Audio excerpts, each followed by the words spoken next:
Hello students, exam special video के इस series में आपका स्वागत है। इस वीडियो में हम लोग अत्यंत ही महत्वपूर्ण कुछ प्रश्नों की उत्तर जानने की कोशिश करेंगे जिसकी संभावना 2022 के आपके एग्जाम में आने की है।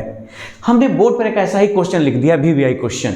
ओजोन एक प्रबल ऑक्सीकारक की तरह व्यवहार करता है क्या? तो आइए जानने की कोशिश करते हैं। स्टूडेंट्स, इसका आंसर जरा समझिए। मैं ये सोच के लिख रहा हूं कि आपको एग्जाम में लिखना है, उतनी बार बात लिखना है। जरा देखिए, ये ओजोन है, आप इसको हीट कर देते हैं। जैसे हीट करते हैं तो ये O2 निकलता है और साथ ही साथ ये निकलता है नवजात ऑक्सीजन। स्टूडेंट्स, इसको पढ़ते हैं, नवजात ऑक्सीजन, अभी अभी जन्म लेने वाला ऑक्सीजन।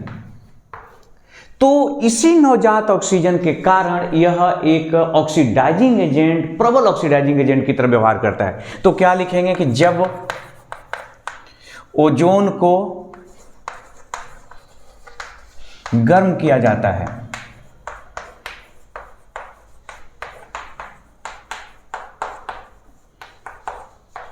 तब नवजात ऑक्सीजन प्राप्त होता है।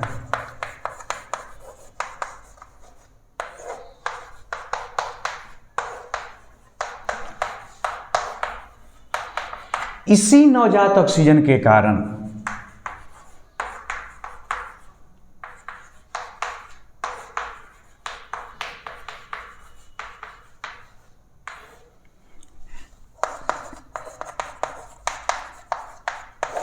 ओजोन एक स्ट्रॉन्ग ऑक्सीडाइजिंग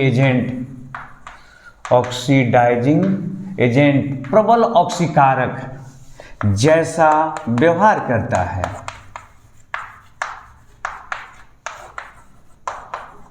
स्टूडेंट, आप बहुत सिंपल सा आंसर समझ गए। जब ओजोन को आप गर्म करते हैं ना, ओजोन को, तो टूट जाता है और टूट के क्या देता है? वह ऑक्सीजन देता है, डाइऑक्सीजन, और साथ में उत्पन्न करता है एक नवजात ऑक्सीजन। और ये जो नवजात ऑक्सीजन है ये हाईली रिएक्टिव होता है। ये याद रखिएगा, ये उच्च सक्रिय होता है, उच्च क्रियाशील होता है, उच्च क्रियाशील, हाईली रिएक्टिव होता है। और ये बहुत ज़्यादा अभिक्रियाशील होने के कारण ये करता क्या है कि बहुत सारे आपके पास जो मेटल हैं उनको ऑक्साइड में कन्वर्ट कर देता है, यहाँ तक कि नॉन मेटल को भी ये ऑक्सीडाइज कर देता है। जैसे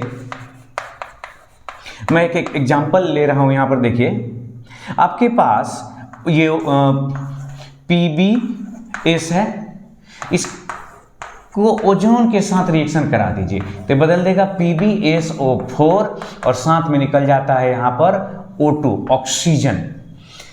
आप यहाँ पर 8 को ऑक्सीजन निकलता है, यहाँ पर लगा दीजिए आप 4। देखिए, 4 दूनी 8, 4 12, 4 3 12। तो इस तरह से देख रहे हैं कि PbS को, लेड सल्फाइड को किस में ऑक्सीडाइज कर दिया?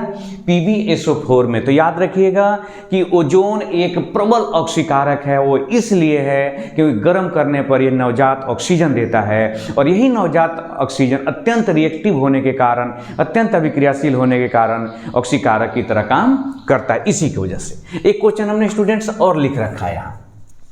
क्वेश्चन ये है कि HIHF, HBr, HI में सबसे प्रबल अम्ल कौन है, क्यों है, और इसको बढ़ते हुए क्रम में सजाना है। इसके आंसर को समझने के लिए आप ऐसे समझिए कि फ्लोरीन, क्लोरीन, ब्रोमीन और आयोडीन ये वर्ग 17 के तत्व हैं। इनके परमाणु का साइज है, मान लीजिए कितना बड़ा?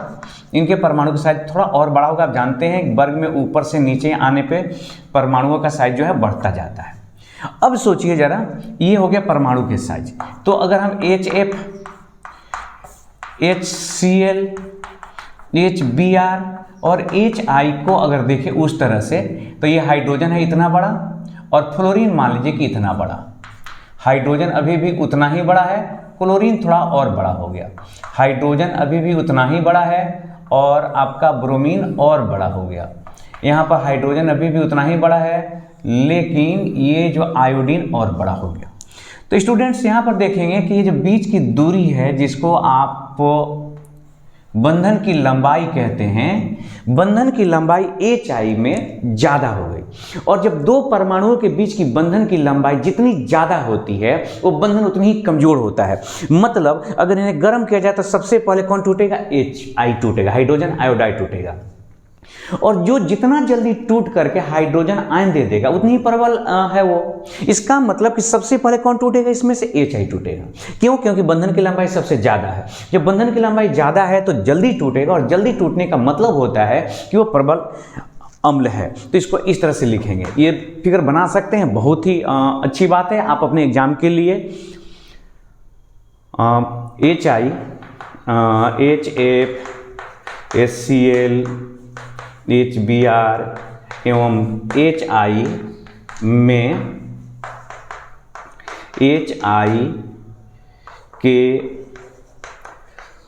बंधन की लंबाई सबसे अधिक है, सबसे अधिक है। अतः यह सबसे क्या होगा? दुर्बल होगा, दुर्बल होता है।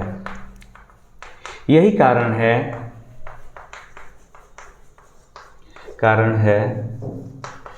कि यह आसानी से टूटकर क्या दे देगा? बताइए, H+ त्याग देता है, टूटकर H+ देता है। तो रूल कहता है कि जो जितना जल्दी H+ देगा वह उतना ही प्रबल है। अतः यहां लिख देते हैं, अतः HI सबसे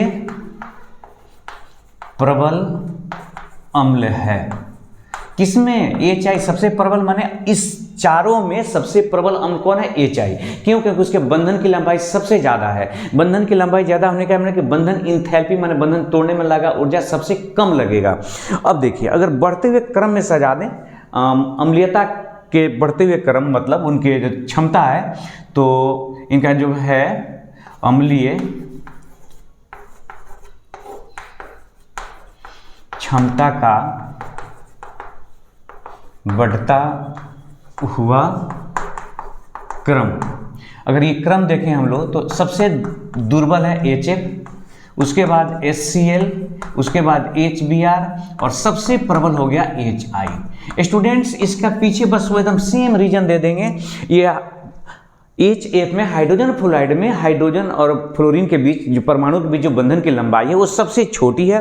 सबसे छोटा होने का मतलब वो सबसे पावरफुल है, सबसे मजबूत है, उसके बंधन एंथैल्पी बहुत ज़्यादा है, वो जल्दी नहीं टूटेगा। और जो जितना देरी से टूटेगा मतलब उतना वो दुर्बल एसिड है। तो इस तरह से स्टूडेंट्स आप इसे नोट करें। एक छोटे से और सवाल का जवाब जानते हैं, ये भी बहुत महत्वपूर्ण क्वेश्चन है स्टूडेंट्स। क्वेश्चन है कि क्या होता है जब PCl5 को गर्म करते हैं। इसके आंसर को समझने के लिए आपको PCl5 का स्ट्रक्चर समझना होगा पहले। अगर इसके स्ट्रक्चर को समझ लेते हैं तो हम आसानी से समझ पाएंगे कि क्या होता है जब PCl5 को गर्म करते हैं। देखिए, ये फास्फोरस है, बीच में यहाँ पर फास्फोरस रहता है, और ये हर कोना पर यहाँ पे क्लोरीन रहता है। तो क्लोरीन इस तरह से अगर देखिएगा ट्रायंगल के अगर तीनों कोना पे है तो 3 ही हुआ, तो 3 ही नहीं होते, एक रहता है इस तरह से, एक क्लोरीन यहाँ है और एक क्लोरीन यहाँ होता है। स्टूडेंट्स, आपको ये जानना होगा कि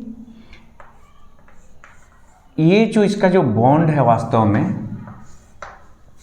ये देखिए इस बंधन की लंबाई होती है ये वाला 240 पिकोमीटर और इस बंधन की लंबाई होती है 202 पिकोमीटर।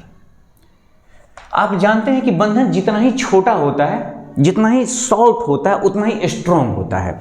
ये तीनों बंधन की लंबाई 202 पिकोमीटर होती है। ये भी 202 pm और ये भी 202 pm। आपको देखने में थोड़ा छोटा लग सकता है, ये है 240 पिकोमीटर, ये भी दूसरा। ये दोनों बंधन जो है ना, आपको जो दिख रहे हैं, इसको बोलते हैं एक्सियल बॉन्ड। तो दो अक्षीय है, दो अक्षीय PCl है, और 3 को इसको निरक्षीय बोलते हैं, अनक्षीय कहते हैं। तो तीनों जो अनक्षीय है, आप जो मैंने उस अक्ष पे नहीं है, इक्विवेलेंट है और उसकी लंबाई कितनी है 202 पिकोमीटर। अब स्टूडेंट्स ये बताइए कि इस बॉन्ड में और इस बॉन्ड में कमजोर कौन हुआ? तो जो लंबा हुआ वो कमजोर हुआ। तो जब गर्म करें तो ये और ये दोनों क्या होते हैं, बंधन टूट जाते हैं और ये तीनों क्लोरीन के साथ रह जाते हैं। तो होता ये है, जरा देखिएगा, PCl5 आप हीट कर दीजिए। जैसे हीट करिएगा तो ये वाला बंधन और ये वाला बंधन कमजोर है, लंबा होने की वजह से टूट जाएगा, PCl3 प्लस Cl2। तो क्या लिखेंगे कि जब